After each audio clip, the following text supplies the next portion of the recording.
Hello friends, Shashi Agarwal channel के अंदर मैं डॉक्टर शशि अग्रवाल आप सबका स्वागत करती हूँ और आशा करती हूँ कि आप सब लोग जो हैं हेल एंड हार्टी हैं, सेफ हैं।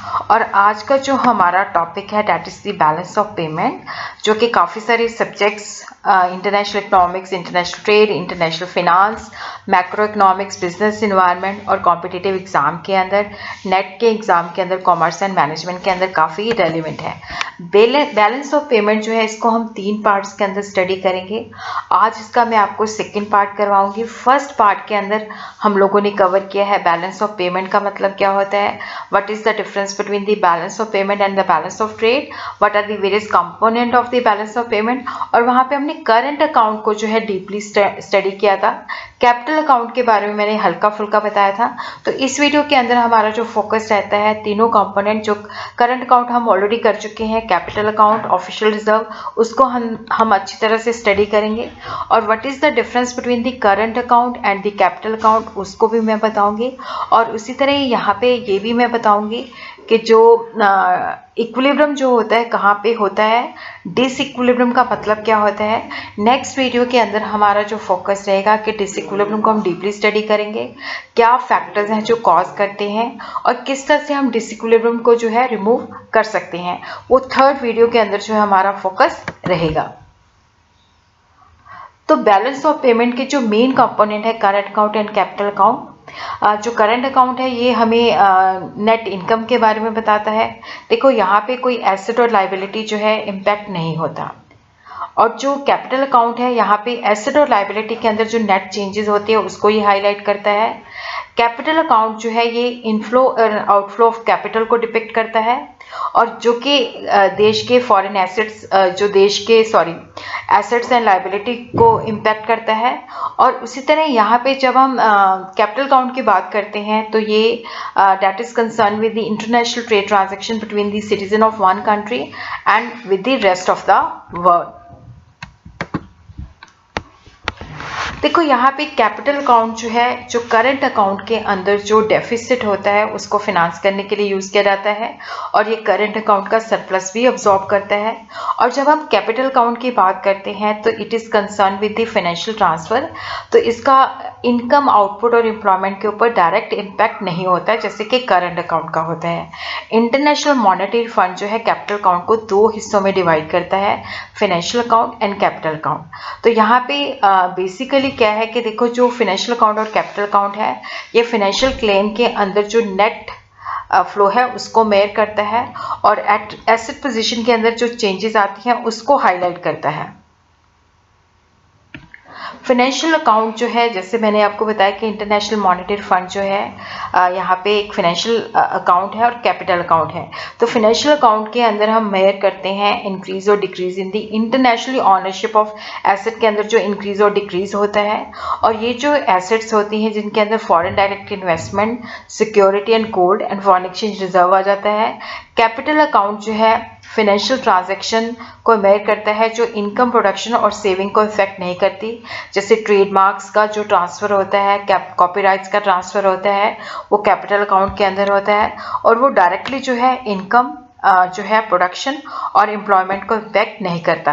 अब हमने बेसिक जो चीज़ें हैं वो कैपिटल अकाउंट के बारे में समझी हैं। अब हम कैपिटल अकाउंट को डीपली अंडरस्टैंड करेंगे कि जो कैपिटल अकाउंट है it records the receipt and payment of such transaction which cause an impact on assets and liability status. देखो जो करंट अकाउंट है उससे हमारी एसेट और लाइबिलिटी के अंदर क्या है कि कोई वो इफेक्ट नहीं करता, बट यहाँ पे क्या है कि जो एसेट के अंदर क्या चेंजेस हुआ है, लाइबिलिटी के अंदर क्या चेंजेस हुआ है, तो कैपिटल अकाउंट जो है उन चीज़ों को मेयर करता है। और यहाँ पे जो कैपिटल अकाउंट की जब हम बात करते हैं कि जो देश के एसेट्स एंड लाइबिलिटी एक साल के अंदर क्या चेंजेस हैं, वो इंक्रीज हुए हैं या डिक्रीज हुए हैं। और उसी तरह क्या है कि देखो यहाँ पे लाइबिलिटी इंक्रीज हुई है या रिड्यूस हुई है, एसेट ऑफ द कंट्री जो है इंक्रीज हुए हैं या रिड्यूस हुए हैं। तो कैपिटल अकाउंट जो है that leads to the future claims. और ये बात ध्यान में रखने वाली है कि जब हम एक्सपोर्ट और इम्पोर्ट ऑफ कैपिटल गुड जो होती हैं वो कैपिटल अकाउंट के अंदर नहीं होती, उसको हम जो है करंट अकाउंट के अंदर लेते हैं। एक्सपोर्ट और import of all types of goods whether they're consumer goods और capital goods that is taken into current account. Capital account के अंदर देखो consist of transaction in financial asset in the form of short term and long term lending and borrowing। तो capital account के अंदर जो short term landing होती है या बोरिंग होती है या लॉन्ग टर्म लैंडिंग होती है या बोरिंग होती है। लैंडिंग होता है जब हम किसी को उधार देते हैं, बोरिंग होती है जब हम किसी से उधार लेते हैं। तो लॉन्ग टर्म कैपिटल ट्रांजेक्शन जो है, जैसे हम बाहर जो है अपने जो है building of foreign plants and machinery, portfolio investments, जैसे वहाँ पे हम बॉन्ड या शेयर या गोल्ड को परचेज करते हैं। Long term capital transaction relate to international capital movement with the maturity of more than 1 year. तो लॉन्ग टर्म कैपिटल ट्रांजैक्शन के अंदर क्या है कि जैसे हम फॉरेन प्लांट्स फॉरेन के अंदर जो है बिल्डअप करते हैं, पोर्टफोलियो इन्वेस्टमेंट करते हैं, वहाँ के बॉन्ड्स और शेयर को परचेज करते हैं। तो लॉन्ग टर्म ट्रांजैक्शंस के अंदर क्या है कि इंटरनेशनल जो कैपिटल है उसकी मूवमेंट होती है, और यहाँ पे जो पीरियड होता है मैच्योरिटी का, that is more than 1 year. Short term international capital transaction जो होती है उनका जो पीरियड होता है 3 मंथ से लेके 1 साल से लेस पीरियड के लिए होता है। और यहाँ पे जो ट्रांजैक्शंस होती हैं कैपिटल अकाउंट के अंदर, प्राइवेट भी हो सकती हैं, गवर्नमेंट भी हो सकती हैं, और दोनों ही हो सकती हैं। प्राइवेट ट्रांजैक्शंस के अंदर क्या होता है कि जैसे direct portfolio, short term government transaction, जिसके अंदर लोन जो है प्राइवेटली लिया जाता है या ऑफिशियल एजेंसी से, जो प्राइवेट ट्रांजैक्शन है इसके अंदर जितनी भी इन्वेस्टमेंट है, चाहे वो डायरेक्ट है, चाहे वो बेसिकली जहाँ पे जैसे अपने लेवल पे जो लैंडिंग एंड बोरिंग होती है फॉरेन से, और इस तरह गवर्नमेंट ट्रांजैक्शन के अंदर जो है लोन जो बाहर के एजेंसीज को दिया जाता है या उनसे लिया जाता है। कैपिटल अकाउंट जो है ये हमें देश की इकोनॉमिक हेल्थ और फ्यूचर स्टेबिलिटी के बारे में इंडिकेशन देते हैं। कैपिटल अकाउंट जो है हमें बताता है कि जो कंपनी है वो कैपिटल इंपोर्ट कर रही है कि एक्सपोर्ट कर रही है। और जब कैपिटल अकाउंट के अंदर चेंजेस आती हैं तो किसी देश के अंदर बाहर वाले लोगों को लगता है कि हमें इन्वेस्ट करना चाहिए या नहीं करना चाहिए, वो कैपिटल अकाउंट के अंदर जो चेंजेस होती हैं उनसे उनको रिफ्लेक्ट होता है। तो जिससे फॉरेन एक्सचेंज रेट के ऊपर भी काफ़ी इम्पैक्ट पड़ता है। जो कैपिटल अकाउंट के जो प्रिंसिपल कंपोनेंट है that is the boring and the foreign investment. तो इसको हम इस तरह से चार्ट के अंदर डिपिक्ट कर सकते हैं। जो कैपिटल अकाउंट है, देखो इसके जो कंपोनेंट है, मेन जो कंपोनेंट है बोरिंग एंड फॉरेन इन्वेस्टमेंट है। और बोरिंग के अंदर देखो आ जाती है external commercial boring, external assistance. Foreign investment के अंदर आ जाती है फॉरेन इंस्टीट्यूशनल इन्वेस्टमेंट, जिसको हम फॉरेन पोर्टफोलियो इन्वेस्टमेंट भी कहते हैं। फॉरेन डायरेक्ट इन्वेस्टमेंट आ जाती है। अदर्स के अंदर आ जाती हैं एनआरआई के deposits, banking capital excluding NRI deposits and short term credits.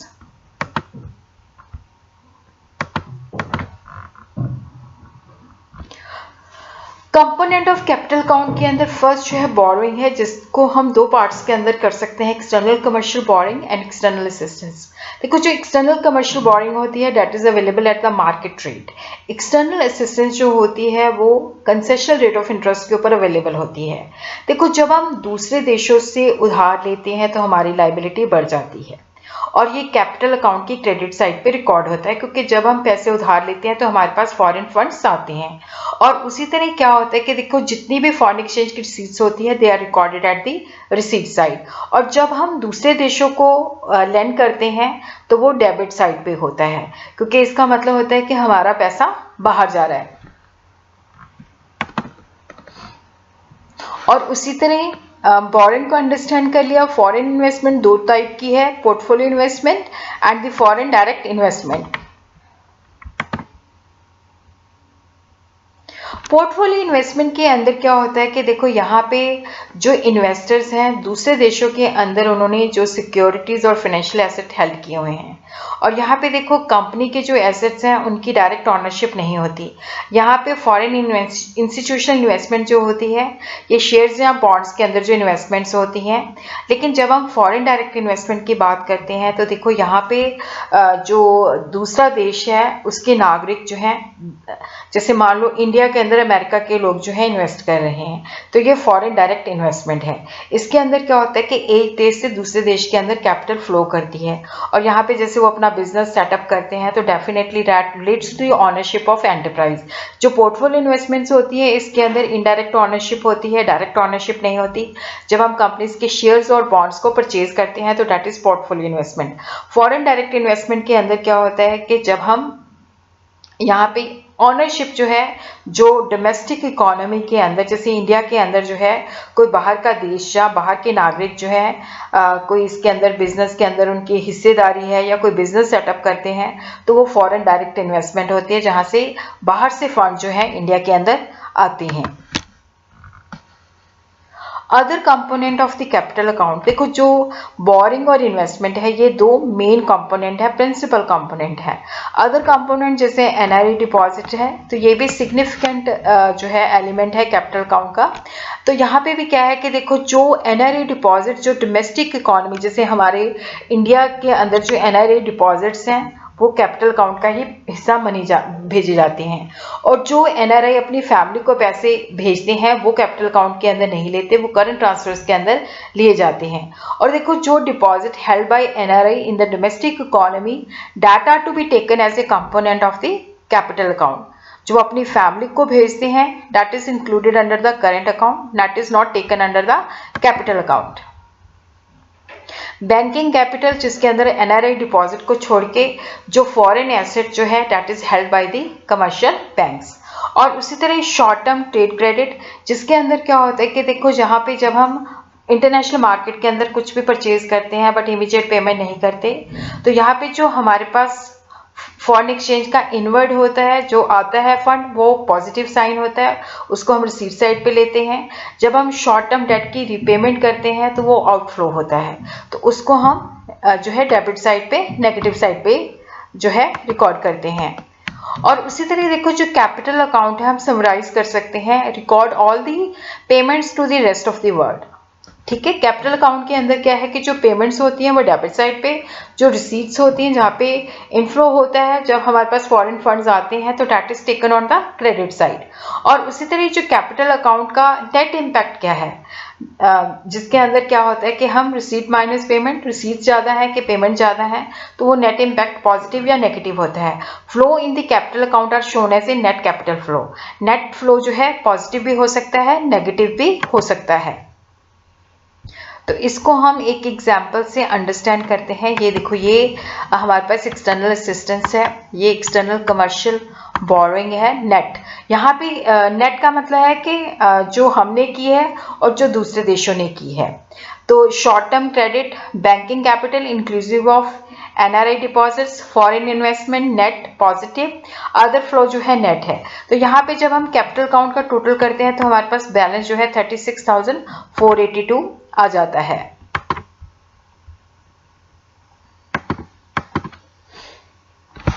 तो ओवरऑल बैलेंस जो हम कैलकुलेट करते हैं current account plus capital account balance plus error and omissions. और उसी तरह क्या है कि हम ये डिफरेंस देखने से पहले हम थोड़ा सा इसका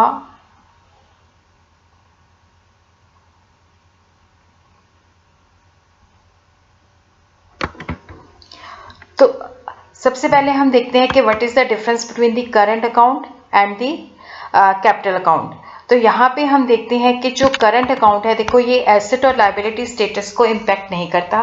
करंट अकाउंट ट्रांजैक्शन जो होती है वो फ्यूचर क्लेम्स को राइज नहीं करती, क्योंकि यहाँ पे कोई एसेट ना इंक्रीज होता है ना डिक्रीज होता है, ना लायबिलिटी इंक्रीज होती है ना डिक्रीज होती है। बट कैपिटल अकाउंट की जब हम बात करते हैं तो ये हमारे एसेट और लायबिलिटी को इम्पैक्ट करता है। तो उसके अंदर एसेट और लायबिलिटी के अंदर चेंजेस आती हैं और फ्यूचर क्लेम्स भी, जो नेचुरली जब हम लोन लेते हैं बाहर से तो वो फ्यूचर के अंदर हमने रिपे करना होता है। करंट अकाउंट लायबिलिटी हमारी बढ़ जाती है।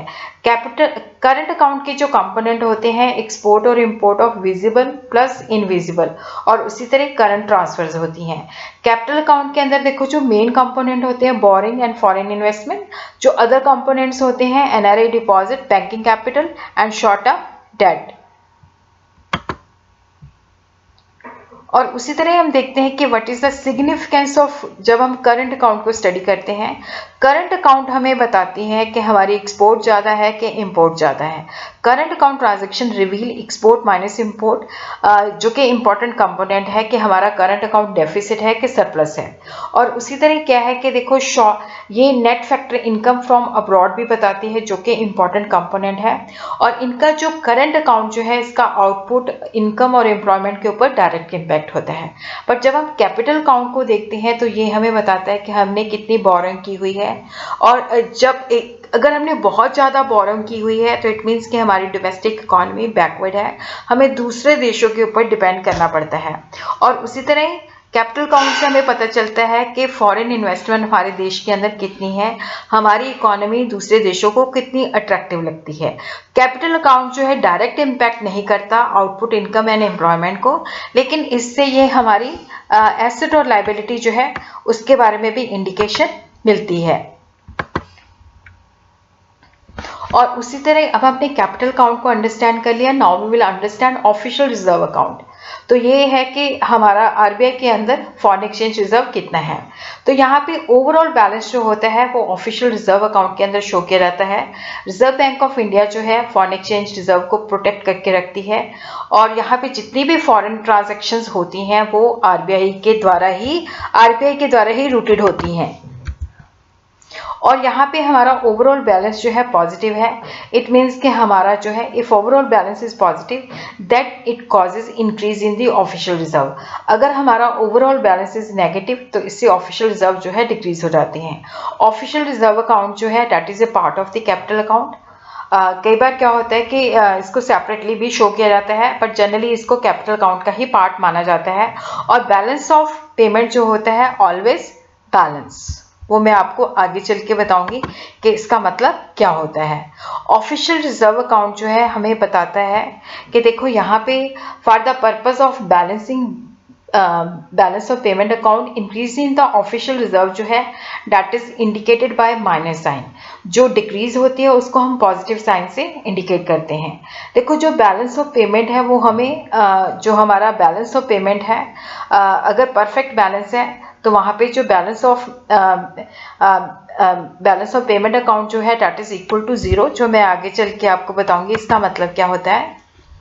तो यहाँ पे हम देखते हैं कि ये हमारे पास जो है एक्सपोर्ट है, इंपोर्ट है, ट्रेड बैलेंस। देखो ये जो है हमारा जो करंट अकाउंट डेफिसिट है वो इतना है, 1,12,442 मिलियन डॉलर। ये इनविजिबल है।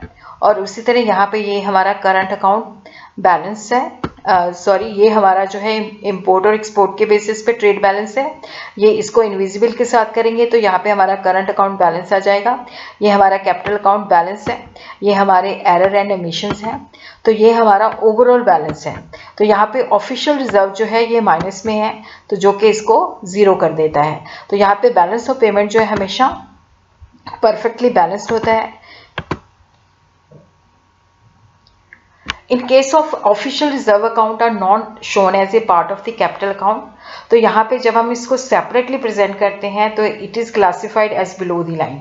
तो जो बैलेंस ऑफ पेमेंट सरप्लस है जिसके अंदर क्या होता है कि current account surplus plus capital account surplus, तो जब ऑफिशियल रिजर्व अकाउंट जो है कैपिटल अकाउंट का हिस्सा नहीं है। और उसी तरह जब बैलेंस ऑफ पेमेंट डेफिसिट होता है तो current account deficit plus capital account deficit, और ऑफिशियल रिजर्व जब कैपिटल अकाउंट का हिस्सा नहीं होता, कि बैलेंस ऑफ पेमेंट में सरप्लस है कि बैलेंस ऑफ पेमेंट में डेफिसिट है। बट बैलेंस ऑफ पेमेंट जो होता है हमेशा बैलेंस होता है जब ऑफिशियल रिजर्व जो है कैपिटल अकाउंट का हिस्सा होता है। ये आपने याद रखना है कि balance of payment always balance when the official reserve account is a part of capital account.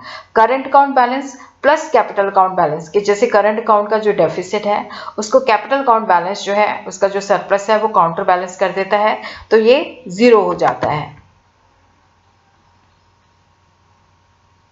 अब हम देखते हैं कि what is the equilibrium and the disequilibrium in the balance of payment. देखो इक्विलिब्रियम वहां पे होता है जहां पे current account balance plus capital account balance plus error and omission जो है 0 है। और उसी तरह क्या है कि देखो जहां पे ऑफिशियल रिजर्व अकाउंट जितना था उतना ही है, उसके अंदर कोई मूवमेंट नहीं होती।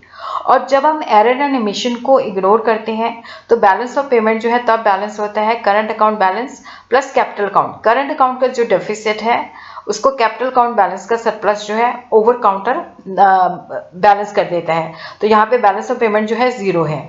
और उसी तरह देखते हैं कि यहाँ पे जब बैलेंस ऑफ पेमेंट जो है जब संतुलन में होता है तो inward flow foreign exchange on account of current account and capital account transaction is exactly equal to the outward flow of foreign exchange, कि जितना इनफ्लो है उतना ही आउटफ्लो है। तो ऑफिशियल रिजर्व के अंदर जब परफेक्ट जो है इक्विलिब्रियम में होता है, इतना इनवर्ड है उतना ही आउटफ्लो है, तो वहां पे क्या है कि ऑफिशियल रिजर्व के अंदर क्या है कि कोई चेंजेस नहीं है, उतना ही है। डिसइक्विलिब्रियम जो है कब उत्पन्न होता है? देखो, बैलेंस ऑफ पेमेंट डिसइक्विलिब्रियम में तब होता है जब current account balance plus capital account balance जो है that is not equal to 0। इसके अंदर क्या होता है कि ऑफिशियल रिजर्व जो है उसको यूज किया जाता है। बैलेंस ऑफ पेमेंट सरप्लस जब current account balance plus capital account balance जो है पॉजिटिव जो है शो करता है, जिससे हमें पता चलता है कि net inward flow of foreign exchange है और जिससे हमारा ऑफिशियल रिजर्व जो है इंक्रीज हो जाता है, तब ये संतुलन में होता है। और उसी तरह बैलेंस ऑफ पेमेंट जो है डेफिसिट है जब current account balance plus capital account balance जो है नेगेटिव है, और उसके अंदर क्या होता है कि हमारा जो है फॉरेन एक्सचेंज का बाहर नेट फ्लो होता है और जिससे हमारा ऑफिशियल रिजर्व जो है डिक्रीज हो जाता है। और उसी तरह हम अंडरस्टैंड करेंगे autonomous and accommodating items of the balance of payment. Autonomous item जो होती है refer to such transaction which are undertaken for consideration of profit. और इन ट्रांजैक्शन की वजह से क्या होता है कि बैलेंस ऑफ पेमेंट के अंदर इम्बैलेंस उत्पन्न होते हैं, या सरप्लस होता है या डेफिसिट होता है। और यहाँ पे जब हम ऑटोनॉमस की बात करते हैं तो यहाँ पे जो पर्पस होता है वो प्रॉफिट कमाना होता है, जैसे movement of goods across the border, जैसे हम इंपोर्ट और एक्सपोर्ट ऑफ कंज्यूमर गुड्स और कैपिटल गुड्स करते हैं। और जब भी हम ऑटोनॉमस आइटम जो होती हैं उसको क्लासिफाई करते हैं तो above the line items of the balance of payment. और उसी तरह हम देखते हैं अकोमोडेटिंग। देखो, यहाँ पे अकोमोडेटिंग आइटम्स जो होती हैं, यहाँ पे जो पर्पस होता है प्रॉफिट कमाना नहीं होता। यहाँ पे बैलेंस ऑफ पेमेंट बैलेंस को हमने रिस्टोर करना होता है, इक्विलिब्रियम लाना होता है, और यहाँ पे गुड्स की कोई मूवमेंट नहीं होती, सिर्फ ऑफिशियल रिजर्व की जो है मूवमेंट होती है। और इसको हम क्लासीफाई करते हैं एज बिलो दी लाइन। और उसी तरह देखो, जो बैलेंस ऑफ पेमेंट है ये हमेशा बैलेंस करता है। बैलेंस ऑफ पेमेंट जो अकाउंटिंग सेंस में होता है कि डबल एंट्री सिस्टम पे होता है, तो रिसीट साइड जो होती है हमेशा पेमेंट साइड पे होती है, और बैलेंस ऑफ पेमेंट जो होती है हमेशा बैलेंस होती है। ऑपरेशनल सेंस के अंदर जो है इसको हम इकोनॉमिक बैलेंस भी कहते हैं।